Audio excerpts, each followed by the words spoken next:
Welcome again to the Right Project podcast. Good evening, this is Michelle Churchill. I'm on the Right Project podcast with Matthew LeDrew. Do you prefer Michelle or Shelley?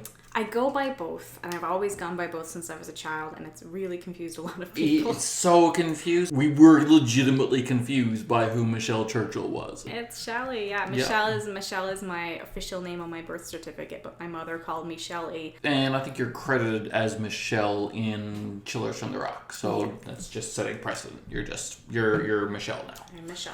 Yeah. All right. So as we've said, you've currently got a short story published in Chillers from the Rock, along with John Dobbin, Chelsea B, Aaron Vance. There's a lot of people that were in Chillers from the Rock, people that we've had. Kelly Power was on the podcast before. What was it like going into Chillers? You were hesitant at first when you got in it. Yeah, I was pretty excited and pretty nervous. I know when I got the email that I was accepted, my first reaction was kind of like, okay, well, if there's too many people, I don't mind sitting this one out, because I knew that there had been a lot of submissions. That's bizarre response. Like, I think any author hearing that will go, what do you mean you called the publisher back and said, are you sure? No, that was my gut response was, if it's too many people, I understand. I don't mind sitting this one out. It's okay.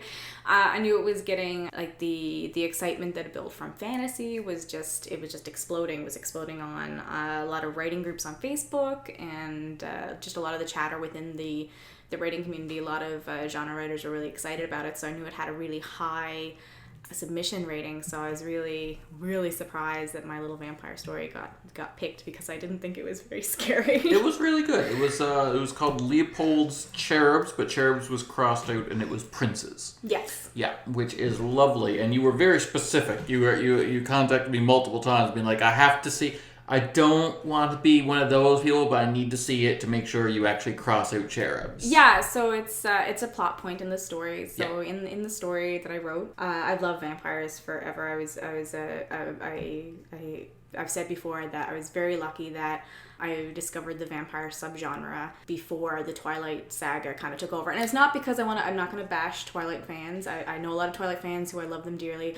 I'm not a big fan of the Twilight series, but I'm glad that I found vampires before it became popular, because I think if I had found it afterwards, that like a lot of people who like the subgenre during that time were kind of bashed, like, oh, you just like Twilight, or oh, you just like these sparkly vampires, or you like that. And I was really lucky that the first vampires that I found were like Lestat and Louis and the whole crowd from Interview with a Vampire in high school. So I got to enjoy the subgenre before Twilight took over and completely changed the subgenre. I mean, popularity inherently changes a genre, because then you immediately get imitators and people jumping on that bandwagon and people jumping on the genre, and then you get this. You get a backlash. There's a big backlash. Well, not only that, but you get all the ideas getting tried. Like people do a new spin, not even because they're like, oh, I've thought of something new. They're like, I need to put out a vampire book. What's something new I can do? It's like forcing a new angle, to the point where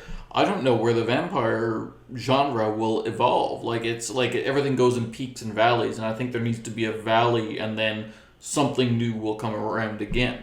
Yeah, I think we're definitely getting into some newer stuff, especially where like True Blood was really popular a couple of years ago on HBO, and you're getting into like a lot of there's a lot of talk within Anne Rice fans that they're getting a show soon, which I am super excited about. That if there's anything that would fit almost a show like a Game of Thrones style show more than it would a movie with vampires, it's Anne Rice. Absolutely. So I'm as a fan, I'm super excited. I'm hoping that it'll happen and we'll get to see it.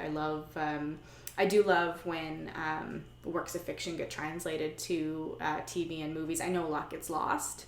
A lot does get lost. A lot gets changed for various reasons. Yeah. But I think it's really fun when you get to have a piece of literature, like with Game of Thrones and the popularity with Game of Thrones. You have Game of Thrones, the books. I fell out of both the books and the show. And the show. So I read some of the stories. I'll admit that I haven't finished all of the series, but it's really fun that like me and my husband can share things where like I would love the books, and then I can introduce him to the genre, to the subject through the shows and through the movies. So it's really kind of fun to bring people that enjoy different mediums together. So I enjoy true. that. That's true. And there's room for conversation there where it's you can almost talk about the differences. Yeah, so we are actually here right now. We are broadcasting. This isn't going to be live, but we are broadcasting live from the 48-hour novel writing marathon. You took part in this last year, too. I did, and that's actually where I started writing The Last Tree. Yes, you've got a book coming out in late 2019. There's going to be a while yet, but you're all signed with Engine Books, and you're putting out a children's novel. Like it's what age group is it for? Do you think? We're thinking it's going to end up settling somewhere in that magical 8 to 12. That's a nice age group. It's a fun age group. I love the 8 to 12 age group because it's not actually for 8 to 12 year olds. An 8 to 12 age group for me is that kind of like magical chunk of time when a lot of those books are suitable for 5 and 6 year olds to be read as a family. Like I'm a big proprietor. Like I have 2 small children myself, and I'm a big fan of family novels like your Harry Potter. Like I'm from the Harry Potter generation. Yeah. We grew up reading Harry Potter as a family, because we had one book and there were 5 people in my household and we all wanted it. So we read Harry Potter as a family. We read C.S. Lewis Narnia as a family. And I think that, especially in this day and age where we have so many forms of media, I think family books still need to exist. So I envision... So you mean you would actually sit down and one person would read it and the other people would listen?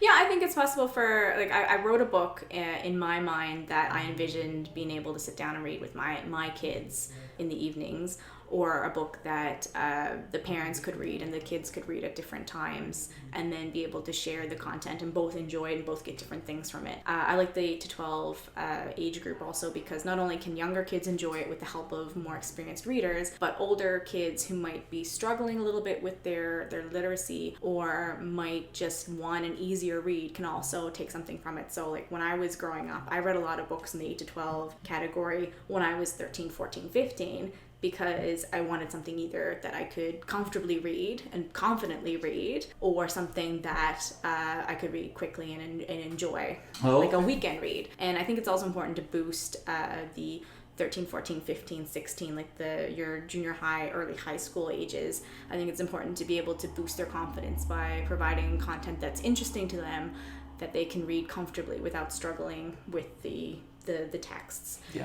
Because I think we shouldn't, as much as I say it's 8 to 12, I don't think we should necessarily label what books are, because I think books are for anyone to enjoy. Look at the YA subgenre now. YA is read by children. YA is the most dominant. Young adults. It's read by adults. It's read by grandparents. It's read by everyone. So I think books are really for everyone. Yeah, YA's become an interesting dominant. It's less a desired reader and more a type of book you're going to get. Like, there's not going to be 50 Shades style explicitness in a YA book and stuff like that. Like, like it's this safety net zone of like, things might get harsh, but they're not going to get too graphic. You're getting a PG movie. Yeah. That's what you're getting. Most a PG-13.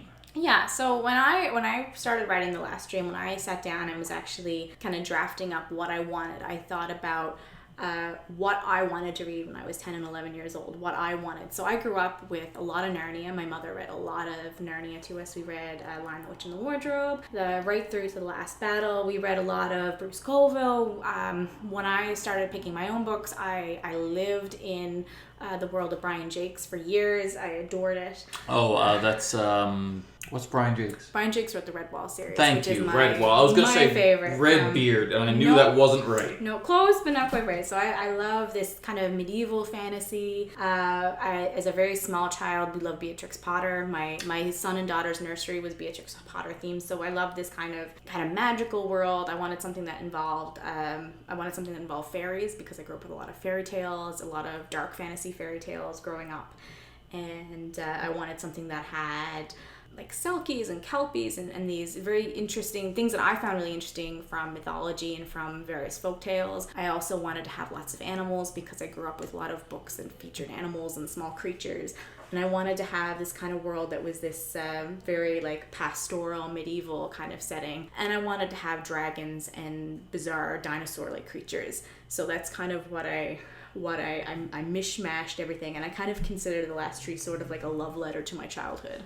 Yeah, it's very Tolkien-esque in that it's like Tolkien was the first one to put all these disparate elements together. Like all the elements of Tolkien, just like the wizards and the fairies and the hobbits and the dwarves and all that. All those things existed, but what was interesting about Tolkien, it was one of the first times that someone just put all these things together. And you're kind of doing that again, just with the mediums from your own youth kind of thing. Just kind of putting everything into kind of one basket, shaking it up and seeing what happened. And I like what happened. I'm hoping that other people will also enjoy it. I very much enjoy it. But we need to discuss, because you said the magic word, and I need to address it to the audience, because I didn't know what a Selkie was. I Googled it after a short story that you wrote for fantasy. What? Selkie or Kelpie?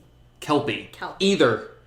Either. Okay, I can explain both. Okay, because I Googled one of them and was like, I couldn't even find it. Like, I found a blog post you'd written was one of the first, like, or something you'd done was one of the first Google hits from it. I'm like, it's not just me. So what are these things? I'll explain. Okay, so I'll start with a Selkie. So a Selkie is a type of fairy creature. It comes from mostly Irish myths. There's also some in that kind of area. It might also be Scottish, but don't quote me on that. I might be misquoting. I'm sure a folklorist will correct me. So a Selkie essentially is a type of fairy creature that can appear as a human or it can be a seal. And what's unique about them is they have to keep their seal pelt with them or safe. They actually have a seal skin that they put on and then they turn into the seal. So part of the stories are often revolve around either a beautiful man or a beautiful woman that ends up being kidnapped or tricked by a person who falls in love with them into giving up their seal skin, which is then held captive, and then that person longs to go back to the ocean but cannot go back to the ocean until they retrieve their seal pelt. And if anything happens to their seal pelt, they can no longer become a seal. So there's a lot of classic folklore stories about people who are Selkies losing their seal skin to someone that they fall in love with, and eventually getting it back and being able to return to the sea, never to see their lovers again. So it's kind of this beautiful thing. When I was a child, there was a movie that came out in the 90s, and it was called, I think it's The Secret of Rowan Inish. And it was a story about... I feel like you're Shazamming me now. I think it happened. Like, I feel like none of this is real myth. Bernstein, I don't know. I feel like you are from a Mandela universe where all this stuff existed, because it does not. Does. How do you spell Bernstein? It's a Bernstein. Do you remember it that way? I do. I think I don't know. No. I don't remember. I see. Know. It was a long time ago. It was. No, it's there. The Selkies are fun. They're a lot of fun, and I wanted to have Selkies just because I think they're really fascinating, and there's a lot of fascinating things you can do, especially with seals. And we have a lot of in the world of Impartia, which is the world that I kind of created in the story, there's a lot of ocean and a lot of seafaring, so there's a lot of interesting things you can do with Selkies and seals and whatnot. Now Kelpies, I think Kelpies are really fun. Kelpies are also from like Irish and Scottish mythology. These are seahorses, right? These are like a seahorse. They're like a water horse. But like a horse that's under the water, not like a seahorse like the one Aquaman rides. No, it's not like they're not like fish. Okay. So it's a horse. Now, in some stories, they can appear as people as well, but in my story, they just appear as horses. So it's a horse that lives in a river or a lake or like a marsh or somewhere where there's water, and it's said to lure people towards them. They act as a horse. They look like a horse. They look like a very expensive, nice horse, and it's a very tame, friendly horse, and you want to ride it.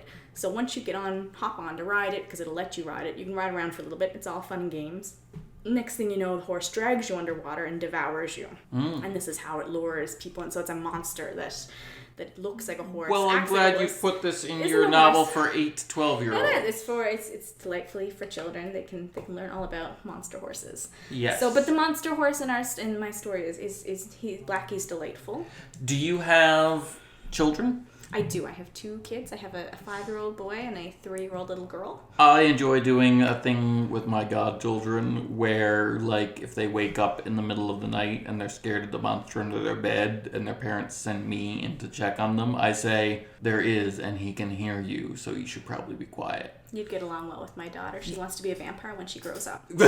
Well, she can do that now. Did you tell her that? No. No, she already bit my 5-year-old, so we're cooling it on the vampire stories. I don't really do that, but kids' imaginations are loads of fun. They do crazy stuff. Yeah, my son is one of my beta readers for The Last Tree. I've spent a lot of time reading it. I'm hoping it's a good sign that he usually falls asleep by the 3rd or 4th page. But when I was telling him the different stories, so I wanted to create a lot of like folk myths and things, so I wanted to include elves. I'm not a big fan of Tolkien style elves. Just couldn't really get on board with the perfect blonde hair, being able to walk around the forest forever and not look disheveled in any way. So my elves are shapeshifters. They usually have big scruffy beards. They've got a good 150 pounds on Legolas there. They're woods people or pirates or sailors or almost like Nordic Vikings, and they have a lot of fun. So when I was reading the story to Aubrey and I was explaining to him that some of the characters change into animals, he was very excited and he listed off different animals, asking if they could change into cheetahs or panthers. And I was like, no, think smaller, think more like forest animals. And he said, Mommy, I think your story would be a lot better if they changed into R2-D2. And I was like, well, I don't think Disney would approve of that, sweetheart. I don't know.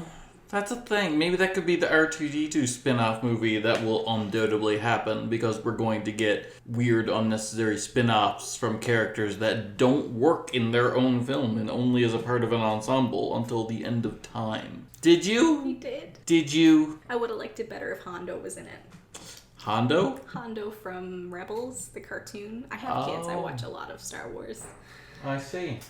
I mean, when are we going to get the Star Wars sequel we really need, which is the Christmas special part 2? Like, there's so many unresolved issues. What's Lumpy like as an adult? We know that many years have passed since the original trilogy. What's Lumpy like? He must be an adult now. He probably doesn't talk to his father after everything happened. Why hasn't there been another Ewok movie? Like, the European Union got 2 theatrical Ewok movies, The Caravan of Courage and The Princes of Power. Why weren't they released theatrically here, and why haven't we gotten more sequels? That's the real episode 7 and 8. I don't have a problem with Force Awakens and Last Jedi like some people do. I have a problem with the numbering because clearly the 2 Ewok movies are episodes 7 and 8. That's just numerically sound. Have you seen The Caravan of Courage? I have not seen them. I've seen the YouTube clips, but I have not seen them. Amazing. If you want a lot of scenes of Ewoks talking in their Ewok language with no subtitles, game on. You've got this. I feel like I've missed something right now. You have. Your life's not yet complete.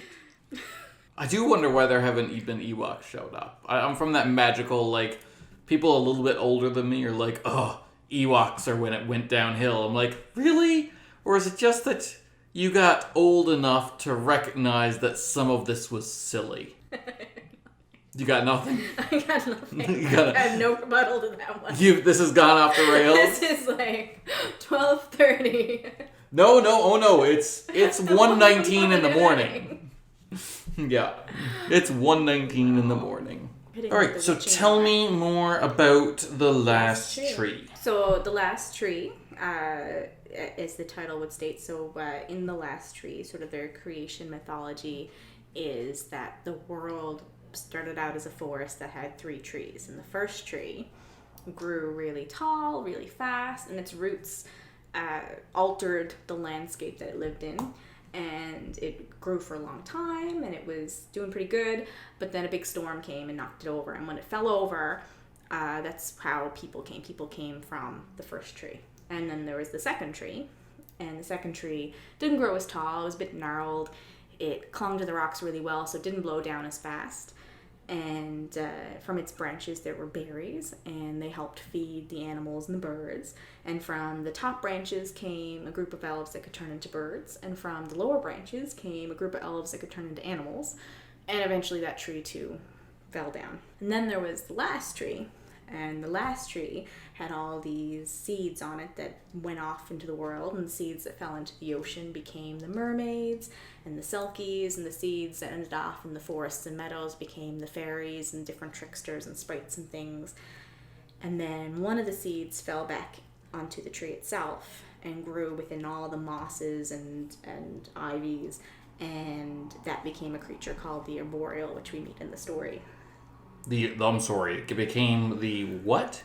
Became a creature known as an arboreal. An arboreal is just a word we have in the English language that just means something that lives in a tree. So it's not very, very original. That was written pretty late in the last 48-hour marathon and stayed in because it worked. So they're a type of creature that live inside a tree. They're kind of like bees. The mother, sort of queen bee, queen arboreal, lives inside of a tree. And all of her children sort of act as like worker bees, and they bring her food, and they of course are carnivorous, so they need a lot of food. So they're the girls in their species are shapeshifters, so they either appear as their natural state, which is explained in the story, or they can look like anybody. So they often look like someone that the viewer loves and trusts. So if you're a little kid, you might see someone who looks a bit like your mom. If you're older, you might see someone who looks a bit like your girlfriend or your wife, or someone that you grew up with and is a really good friend of yours, so you would inherently trust them. And if they said, do you want to come with me into the woods, you'd be all like, okay, let's do this. This will be fine. Next and thing then you know, you're never heard from again. Yeah. And you're gone. So they're sort of the hunters for the fairy queen, and they capture people that they want captured because they're very good at luring people out and finding people. So we have kind of a classic story of a world that's hidden within another world, which is a lot of fun with fairy stories. It's a lot of fun to have this kind of story where there's a magical world veiled from a world that thinks it's normal. And so it kind of starts off with, I wanted a very kind of pastoral storyline to start off. So it starts off in this very peaceful monastery where there's beekeepers, and everything is very bee-kept and medievally, and very like gardens and plants, and very quiet and pastoral and magical. And it starts off with a little fella named Gus who goes off on a little adventure. And I like Gus. He's a sweet little guy, and he goes off and he wants to be a monk. That's what he wants to do with his life. He wants to stay back and just copy manuscripts forever until they figure out how to do a printing press. And he just wants to doodle in the margins and write out history forever. And the head of the monastery tells him that he wants him to go off and see the world, and that he should join a group called the Cherubs, which are tax collectors. Again, pretty unoriginal in the naming, but it works. Do you know what? It just occurs to me. Do you know what I've never seen and I kind of want to see? Part of what I find both cool and about the fantasy genre is that a lot of it takes place in this medieval setting. And some of it doesn't. Like sometimes they'll do like modern day stuff. But it's always one or the other with this divide. What if there was a fantasy series that started in the Middle Ages? Like, what if The Last Tree, Book 1, was in the Middle Ages, or in this fantasy setting, the Middle Ages? And then the second book, every adjacent book takes place 100 years after the next. So you know what I'm working on now, right? I do not. Is it that? The second one that they have a printing press. Okay, that's what I'm saying. Like, what if... My problem is that technology never continues on in the way it did in real life. Technology's always stuck where it was at that point.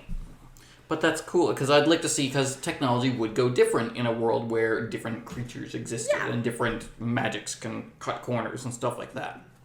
There's a great article on why there's someone, I can't remember who wrote it, but there's a great article on why fantasy universes stay stuck in the Middle Ages, and it's because you don't need to invent canons when dragons exist. No, you wouldn't, and we've got some really fun dragons from last year. There's not a lot of them, but there's a couple of fun ones. Well, you don't want to overuse your dragons. No, you don't want to overuse them, and you don't need, we have fairies who have magical powers, and we've got other things, so why would armies need firepower or guns or weapons when you've got soldiers who can disappear and soldiers that can turn into animals and soldiers can do whatever? It would completely change whatever. But besides that, why would there necessarily be a lot of wars when there's probably not going to be a lot of famine, or there's probably not going to be a lot of territory border disputes, and there's probably not going to be the same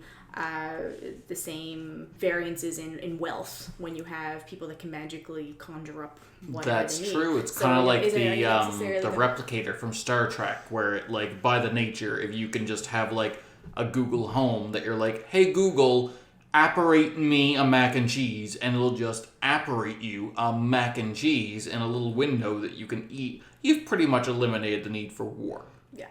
Now, that was kind of the what some people think of in Party in the last tree, but of course, there's always going to be those that exploit those that are working and those things. So when we pick up with the last tree, there is, of course, a fun little rebellion that poor little Gus gets dragged into, which is quite fun. Little well, rebellion. Fun for other people, not for Gus. Poor Gus, he really wants to do good. He really wants to do good things, and he has one little good deed that he does. He saves someone who is in trouble. He does. He saves a girl that's in trouble, and he thinks he's doing the right thing, and next thing you know, he's kidnapping a princess. So it's all scandal. Just one thing leads to another, and next thing you know, he's a pirate, and he's getting into all kinds of shenanigans. So it's just, don't do any good deeds, and you'll be fine. Yeah. No good deed goes unpunished. Lesson for you kids. Yeah, absolutely. Okay, well, I look forward to that. That's a ways off yet. I'm sure we'll have you on before then. Yeah, it's going to be exciting. We're going to have some pictures, and there's going to be some chapters, and there's going to be art. There's going to be a lot of cool stuff happening. We're going to try to get out some teaser chapters at some point. So, are we? Well, we're going to try to do something. I'm going to throw in a couple of fun short stories so people can meet some of the fun characters beforehand and get acquainted with the magical little world, hopefully. Sounds like fun. If my publisher says it's okay. Hey, he may. He may. They may. Maybe. Yeah, there's more than one. He shouldn't talk like it's just him. All right, well, thank you very much for coming on. We'll have you on again soon. Okay, we've got John Dobbin on the line, winner of the 48-hour writing marathon. Men of Fire by John Dobbin. The boy sat next to the dog, and it began. Don't bother me, boy, said the dog, shaking his ears in brown, matted fur. The boy just sat there, though, elbows on his knees, a plastic jack-o'-lantern hanging from his small fist. Hardly a bother at all. Why are you dressed like a man of fire? Asked the dog when the boy hadn't moved. Might as well pass the time, he thought. The boy looked himself over. Fireman, he sighed, and his black plastic coat creaked as he adjusted himself. That's what I said the dog. Why are you dressed that way? You're no man, boy, and certainly not a man of fire. The dog sneezed and nodded to himself. The boy looked into the darkness before him, past the wet pavement. His eyes hardened. It's Halloween, dog. The dog perked up his ears and lay down on his elbows, feeling the dampness of the street in his fur. He sat up again and stretched a paw towards the boy. Oh, that's a good dog, the boy blinked. Did you get many treats, boy? The boy nodded. Many tricks? The boy shook his head. Why so glum, boy? The dog started to feel worried for this boy. He was dressed like a man. He had treats. He was out at night, and he was free. Everything boys liked. The boy shrugged. You're not happy, boy. Perhaps I'll tell you a secret. That should be happy. Do you want to know why you wear costumes on Halloween? The boy crinkled his nose and turned up an eyebrow. For the treats, right? Dog laughed, but it came out like a howl. The boy flinched. No, boy. That's what your mother and father tell you. That's what your schools and teachers tell you. But Dog knows the real reason. The dog grunted. Do you want to know, too? The boy turned toward the dog. More now. His shoulders shifted. His coat squeaked. Dog wagged his tail. Are you sure you want to know? Said the dog, smiling, his tongue lolling out of his jaws. The boy nodded, his hard plastic helmet bobbing with excitement. Dog was excited, too. He stood up and sat down. He stood up again, turned in a circle twice, sniffed the ground, and sat facing the boy. He closed his mouth. His right lip caught on one of his bottom teeth and curled out. But he didn't mind. He perked up his ears and focused his deep chestnut eyes on the boy. All right, boy. The reason you wear a costume on Halloween is, he paused, for greater effect, to trick the devil. The dog nodded to himself, fixed his lip, and turned away from the boy. The boy wasn't done, though. Suddenly he was a bother. There's no such thing as the devil, Dog. You made that up. The boy's face cracked with a smile. Giving the boy a sidelong look, The dog said, "Are you sure about that?" "Silly dog, you don't know anything about Halloween." A man walked by with a green suit and a black cane, followed by a thin, pale girl dressed in leather. He had her on a leash. Dog growled. "You know so much now, boy. Very smart then, very wise. Why don't you take off your man of fire suit and see? Just see if the devil comes." The boy turned away from the dog, placed his jack-o'-lantern between his feet, and took off his hat. He squeaked out of his jacket and looked at Dog, daring him. Dog smiled, his tongue bobbing in and out of his mouth, salivating. All right, well, thanks for coming on again. For all of you, we'll be here again next week at 4:30 Newfoundland time or online at chmr.ca. Please tune in and we'll talk more about writing culture in Newfoundland.